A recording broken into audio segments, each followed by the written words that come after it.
بين يدي رحمته وأنزلنا من السماء ماء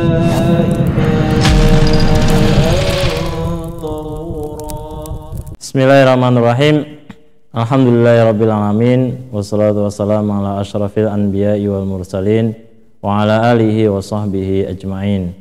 Allahumma alimna ma jahilna wanfa'na bima 'allamtana warzuqna ilman nafi'an ya rabbal alamin. Rabbi shrah li sadri wa yassir li amri wahlul 'uqdatan min lisani yafqahu qawli. Tsumma ma ba'd.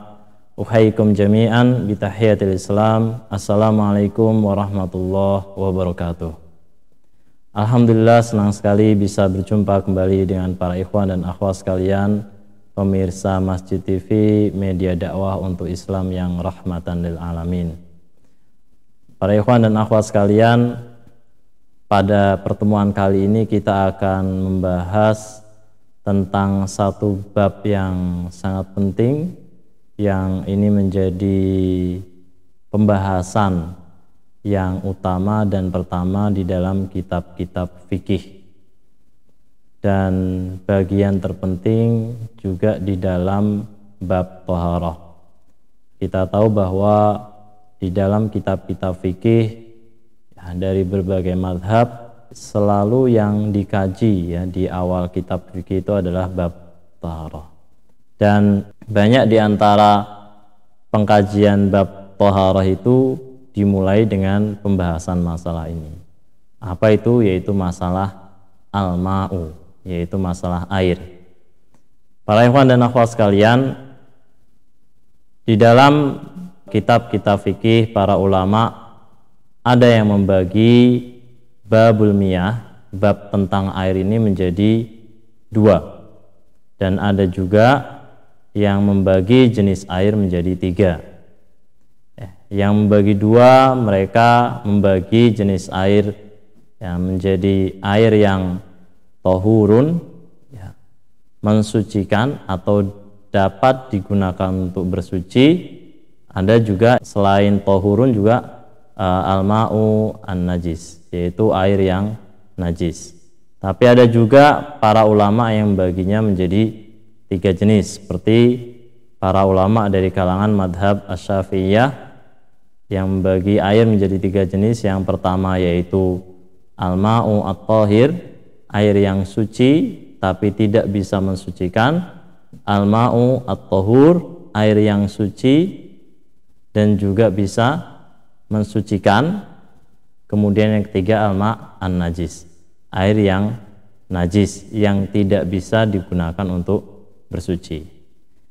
Tapi kita kali ini tidak akan bahas lebih jauh dari pembagian-pembagian air itu.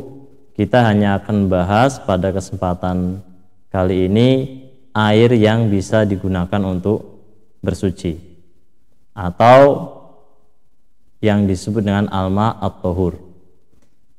Para ikhwan dan akhwat sekalian, pada umumnya para ulama sepakat bahwa di antara cara kita bersuci, baik dari hadas ataupun dari najis ya, hadas itu berarti hal-hal yang dapat membatalkan wudhu ya, seperti buang angin atau buang air kecil atau tidur dan yang lainnya. Atau juga najis ya, najis.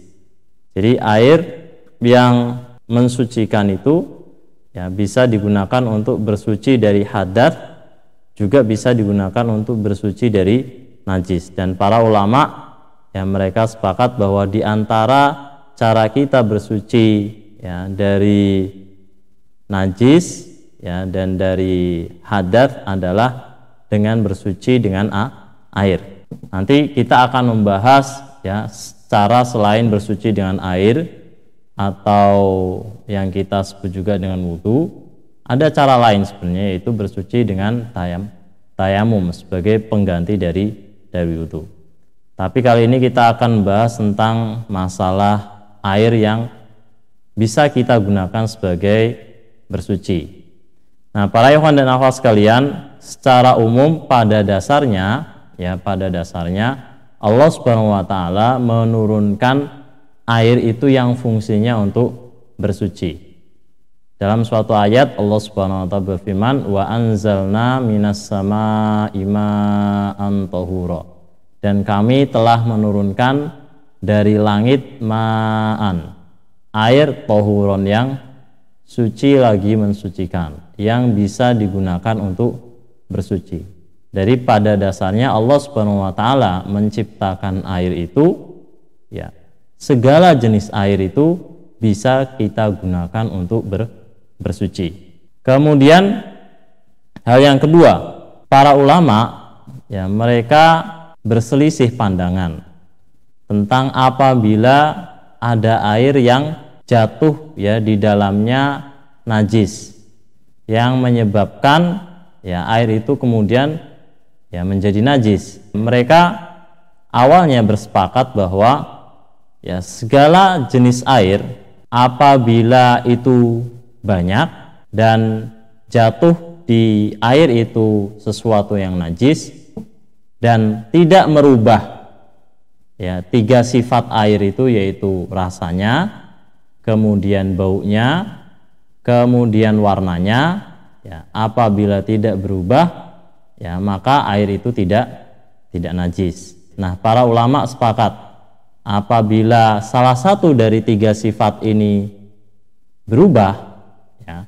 baik warnanya saja atau rasanya saja atau baunya saja berubah, maka menyebabkan air itu menjadi najis. Ya, misalkan kita punya air di dalam ember, ya, di dalam ember, 1 ember penuh, kemudian jatuh kotoran hewan, misalkan kotoran ayam, ya, kemudian kita melihat mungkin warnanya tidak berubah, ya, masih jernih, tapi, ya, bisa jadi rasanya sudah berubah. Nah, ini para ulama sepakat bahwa air yang seperti ini yang jatuh di atasnya najis, ya, kemudian merubah, ya, najis itu merubah satu dari 3 sifat air, salah satu dari 3 sifat air, maka menyebabkan air itu kemudian menjadi najis. Tadi saya mohon maaf, kotoran, bukan kotoran ayam, ya, misalkan kotoran hewan yang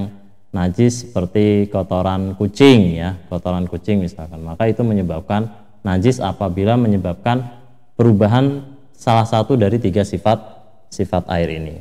Nah, kemudian para ulama, para ikhwan sekalian, berbeda pandangan tentang air yang terkena najis tapi tidak berubah satu dari 3 sifat ini. Apakah itu najis atau tidak? Para ulama dari kalangan Al-Hanafiyah, kemudian juga Asy-Syafi'iyah, juga sebagian dari kalangan Al-Hanabilah, ya, mereka membagi apabila air itu kurang dari apabila air itu sedikit, meskipun 3 sifat ini tidak berubah, ya, maka air itu najis, ya, meskipun 3 sifat ini tidak berubah. Hanya kemudian mereka, ya, berbeda pandangan tentang ukuran air itu sedikit, ya.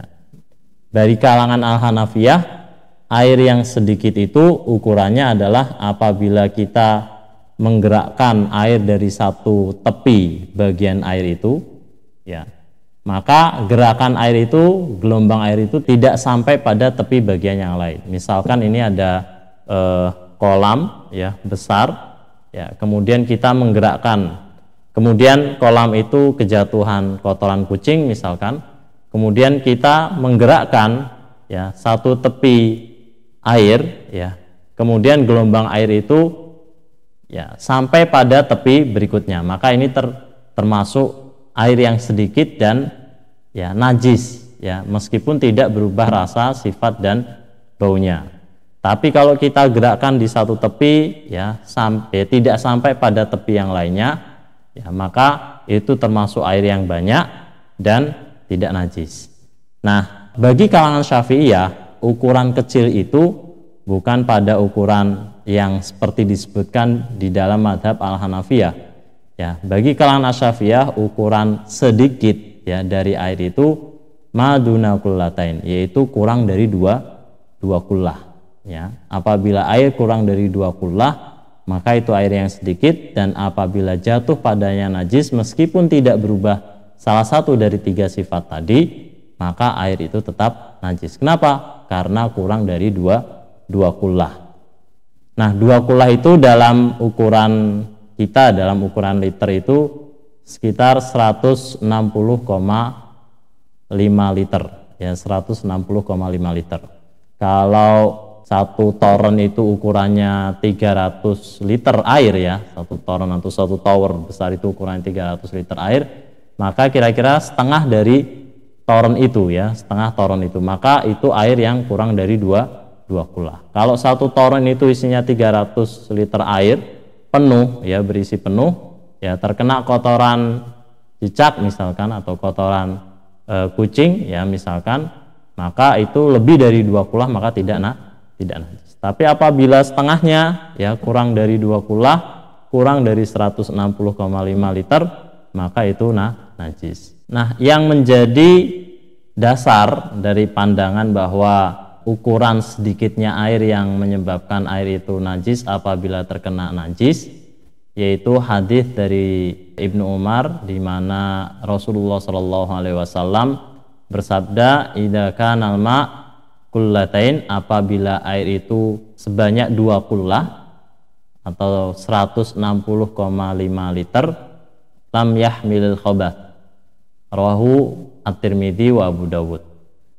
Apabila air itu sebanyak 2 kullah atau 160,5 liter, maka dia tidak akan, ya, menyebabkan najis, ya, tidak akan menyebabkan najis. Artinya kalau kurang dari 2 kullah kemudian terkena najis, ya, maka dia najis. Nah, ini pandangan yang dipegang oleh madhab Asy-Syafi'iyah. Pada dasarnya dari hadis itu juga menjelaskan bahwa ada perbedaan antara air yang sedikit dengan air yang banyak. Apabila air itu sedikit, ya, kemudian terkena najis meskipun tidak merubah, ya, salah satu dari 3 sifat air itu, maka dia tetap najis. Kenapa? Karena dia sedikit. Adapun apabila banyak, ya, selama tidak berubah, ya, salah satu dari 3 sifat air itu, maka tidak najis. Nah, sedangkan para ulama dari kalangan madhab al-Malikiyah, mereka berpandangan bahwa baik air itu sedikit ataupun air itu banyak, selama salah satu dari 3 sifat air itu tidak berubah, maka apabila air itu kejatuhan najis, ya, tidak akan najis. Mau sedikit, mau banyak, ya, apabila air kejatuhan najis tapi tidak merubah, ya, salah satu dari 3 sifat air itu, maka dia tidak najis. Ya, dalam aplikasinya misalkan air yang ada di dalam satu toren ukuran 300 liter tapi tidak terisi penuh, hanya terisi misalkan 100 liter, berarti kan kurang dari 2 kullah, 100 liter, ya, sepertiganya saja yang terisi, kemudian terkena kotoran kucing, ya, misalkan, tapi tidak berubah rasanya, baunya, sifatnya, atau ada bangkai tikus misalkan yang jatuh di air itu, tapi tidak berubah rasa, sifat atau baunya, maka air itu tidak najis. Kenapa? Karena bagi kalangan Malikiyah ada satu hadis yang dipegang dari Abi Sa'id Al-Khudri di mana Rasulullah SAW bersabda, "Innal ma'a tahurun la yunajjisuhu syai'un." Sesungguhnya air itu, ya, mensucikan, tidak bisa dinajisi oleh suatu apapun. Rawahu Abu, diriwayatkan oleh Imam Abu Dawud. Nah, hadis ini umum, ya, dan itu menjelaskan, ya, dengan jelas bahwasanya air itu tidak akan bisa terkena najis selama tidak berubah salah satu dari 3 sifat air. Nah, inilah hadis yang menjadi pegangan dari kalangan Al-Malikiyah. Nah, para ikhwan dan akhwat sekalian, mana di antara 2 pandangan itu yang benar? Wallahu a'lam bishawab. Ya, masing-masing dari 2 pihak, ya, para ulama ini memiliki dasar yang cukup kuat karena 2 hadis tadi yang menjadi pegangan oleh masing-masing pihak itu hadis yang hasan, ya, kemudian bisa dijadikan sebagai dasar dalil, hanya cara mereka memahami, ya, kedua hadis itu yang berbeda. Nah, inilah yang kemudian menyebabkan perbedaan pandangan para ulama di dalam menghukumi air yang terkena najis namun tidak merubah salah satu dari tiga sifat air. Barakallahu fikum, insyaallah kita akan bertemu pada pertemuan selanjutnya membahas hal yang lain masih seputar air. Hadanallahu yakum wa afu minkum, subhanakallahumma bihamdika asyhadu an la ilaha illa anta astaghfiruka wa atubu ilaik. Assalamualaikum warahmatullahi wabarakatuh. بين يدي رحمتي